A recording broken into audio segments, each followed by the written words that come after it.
सुनो, बारिश की ये टिप टिप उस रात भी बिल्कुल ऐसी ही आवाज आ रही थी। वो जरा न डरे, सीढ़ी उठाई और सीधे छत पर चढ़ गए जैसे कोई बाज हो। लेकिन तुम्हारे दादा ने हिम्मत ना हारी और फिर जैसे ही बारिश थमी, मट्टी से ऐसी सौंधी खुशबू। और जब मैंने डर के मारे आंखें खोली तो दादा अब्बू को देखकर हंसी निकल गई। वो तो बिल्कुल भूत बन गए थे। पुराना सहन, वो जहां हम सब मिलकर बैठते थे, वहां की यादें आज भी जिंदा हैं।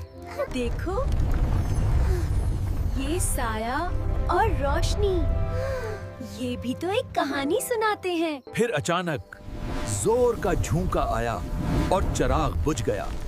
हर तरफ गहरा अंधेरा छा गया। इस जादुई रोशनी को देखो, ये हमेशा अंधेरे को चीर देती है।